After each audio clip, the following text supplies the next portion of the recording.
الحمد لله رب العالمين والصلاة والسلام على سيد المرسلين اما بعد فاعوذ بالله من الشيطان الرجيم بسم اللہ الرحمن الرحیم۔ میرے ساتھ مل کر پڑھ لیں الصلاة والسلام علیک یا رسول اللہ وعلی آلک واصحابک یا حبیب اللہ۔ محترم سامعین السلام علیکم ورحمۃ اللہ وبرکاتہ۔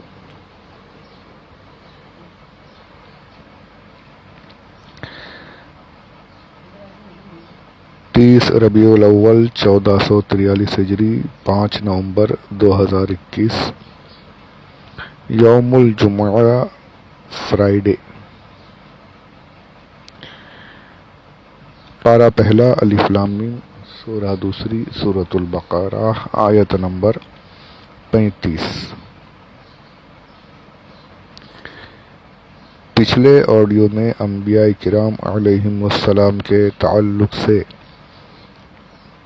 میں نے یہ عرض کیا کہ انبیاء علیہم السلام گناہوں سے پاک ہوتے ہیں، صغیرہ و کبیرہ گناہوں سے بالکل پاک، معصوم ہوتے ہیں۔ انبیاء کی عصمت پر کچھ باتیں میں نے کی، حالانکہ بہت کچھ ہے۔ تفسیر نجوم الفرقان میں بڑی اچھی بحث اس پر کی گئی ہے، کافی مواد موجود ہے۔ اگر میں اس کے شروع عرض کرنا چاہوں تو 1-2 آڈیو اور بن جائیں گے، پر محبت والوں کے لیے اتنا ہی کافی ہے جتنا میں نے مختصراً عرض کیا۔ اس کے بعد اسی آیت پاک کے اگلے حصے میں فرمایا گیا فَتَكُونَا مِنَ الظَّالِمِينَ، کہ اگر تم لوگ اس درخت کے قریب جاؤ گے، وَلَا تَقْرَبَا هَذِهِ الشَّجَرَةَ، اس شجر کے قریب مت جانا، اگر گئے تو کیا ہوگا؟ تم ظالموں میں سے ہو جاؤ گے۔ یہ لفظ جو ہے ظالم یعنی ظلم کرنے والا، اس میں بہت احتیاط کی ضرورت ہے۔ دیکھیے صاف صاف قرآن پاک کی آیت ہے، اس میں فرمایا جا رہا ہے، لفظ کا استعمال بھی ہے، لیکن کسی کو یہ اجازت نہیں کہ وہ انبیاء علیہم السلام کو ظالم کہے، بلکہ اعلی حضرت نے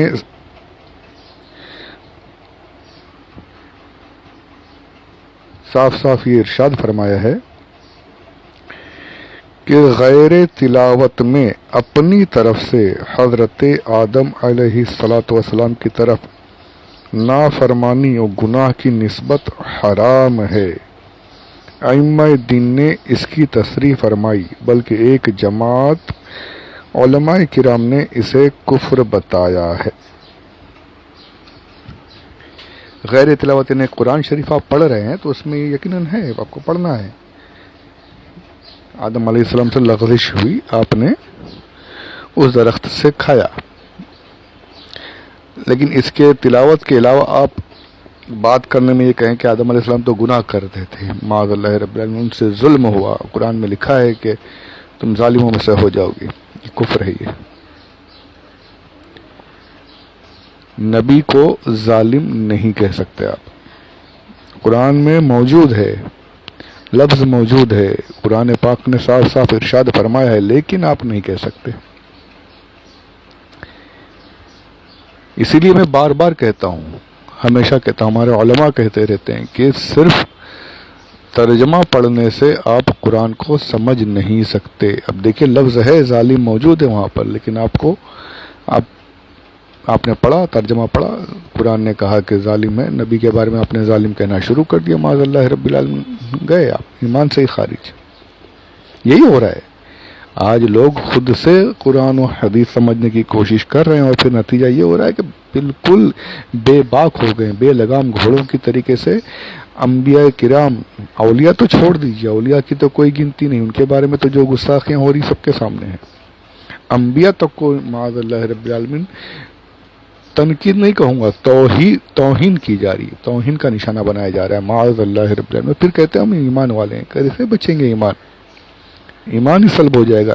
صاف موجود ہے کہ ظالم اور گناہگار وغیرہ آپ نے کہا اپنی طرف سے کافر ہو جائے گا۔ چلیے اب اس پر میں کچھ باتیں عرض کرنا چاہوں گا۔ بہت سی کتابیں، بہت سی تفاسیر میں ساری باتیں ہیں، میں آپ کو کچھ مختصراً تفسیر سیرۃ الجنان سے اور تفسیر نجوم الفرقان سے ان کا نچوڑ پیش کرنے کی کوشش کرتا ہوں۔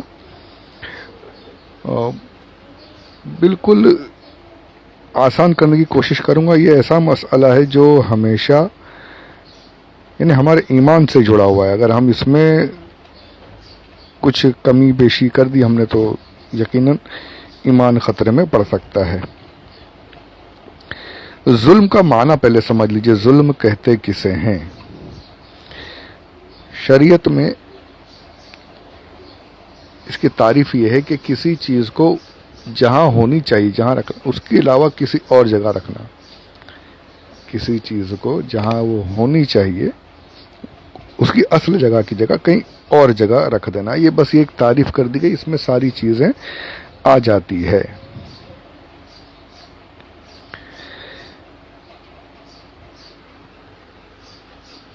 اب یہاں پر یہ معنی ایسے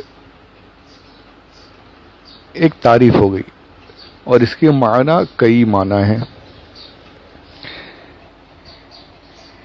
تفسیر نجوم الفرقان ہے، جلد 2، اس کے صفحہ نمبر 663 سے یہ بحث شروع ہو رہی ہے، مختصراً میں عرض کروں گا۔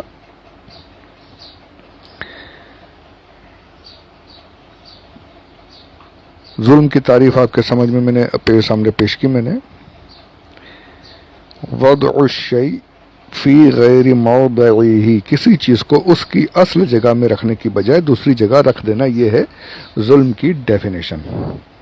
آپ اس کو فٹ کرتے جائیں جہاں بھی تو آپ کے سمجھ میں آ جائے گا۔ اب یہ ہم اپنے آپ کو دیکھ لیں، ہم بہت سے کام ایسے کرتے ہیں جو ظلم میں شامل ہے، ہمیں احساس بھی نہیں ہے۔ کسی کو مارنا پیٹنا یہی ظلم نہیں ہے؟ کئی طریقے سے ہم دوسروں کو تکلیفیں دیتے ہیں، ظلم کرتے ہیں۔ ایک چھوٹی سی مثال دوں گا، چھوٹی سی مثال ہے جو عام طور پر ہمارے بمبئی وغیرہ کے جو شہر وغیرہ ہیں اس میں آپ دیکھیے کہ بلڈنگیں جو ہوتی ہیں اس کے نیچے دکانیں ہوتی ہیں، دکانوں کے اوپر چھپرے ہوتے ہیں جو لوگ بناتے ہیں، پترے وغیرہ کے، دکاندار جو ہوتا ہے بناتا ہے۔ اب گھروں سے ان چھپروں پر جو کچھ انہوں نے بنایا ہے، چھت جیسی چھوٹا سا کچھ، اس پر کچرا پھینک دیا جاتا ہے، اپنی گندگی جو کچھ بھی ہے پھینکنے کی چیزیں ویسٹ ہے جو وہاں پھینک دیتے ہیں، کوڑا کرکٹ اس چھپرے پر۔ وہ حالانکہ وہ پھینکنے کی جگہ نہیں ہے، وہ اس نے اپنے خرچ سے بنایا ہے، اس کی صاف صفائی وہ کروا رہا ہے، آپ کے پھینکنے سے اس کا چھپرا پترا وغیرہ خراب ہو رہا ہے، سڑ رہا ہے، اسے بدلنا پڑے گا۔ وہ ساری جو آپ کی وجہ، آپ ظلم یہی ہے نا کہ کچرا آپ کو کہیں اور پھینکنا چاہیے، کوئی اور جگہ جو اس کی اصل جگہ کیا ہے، گٹر وغیرہ جو بھی ہے وہ جگہ ہے، اس کی جگہ آپ اس کے پترے پر پھینک رہے، چاہے اس پہ دریدہ دہنی ایسی ہوتی ہے بالکل بے جھجک پھینک دیتے ہیں اور اندر ہو جاتے ہیں کھڑکی سے پھینک کر، اور سوچتے بھی نہیں۔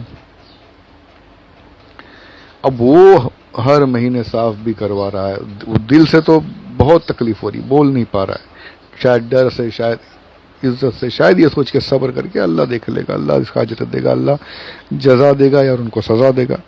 یہ ہم تو ظلم میں لگے ہوئے ہیں، ہم تو ظلم کر رہے ہیں اور وہ خاموش اس بنا پر کہ شاید اللہ عز و جل اس کا کوئی راستہ نکال دے۔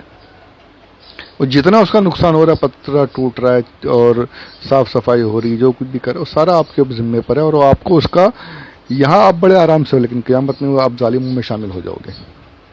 یہ چھوٹی سی بات میں نے پیش کی، اس لیے اس کو یاد رکھتے ہوئے دوسرے ہر کام کو دیکھیے، یہ کہیں ہم ظالموں میں شامل تو نہیں ہو جا رہے، ہم سے کوئی ایسا کام تو نہیں ہو رہا کہ کام ہونا نہیں چاہیے، چیز وہاں نہیں رکھنی چاہیے، ہم اس کی جگہ پہ دوسری جگہ پہ رکھ دے رہے ہیں جو اس کی اصل جگہ ہے۔ تو یہ ایک میں نے چھوٹی سی مثال دی۔ اب یہ ظلم کا ہوا تعریف ہوئی، اب اس کے معنی کئی معنوں میں قرآن پاک میں استعمال ہوا ہے۔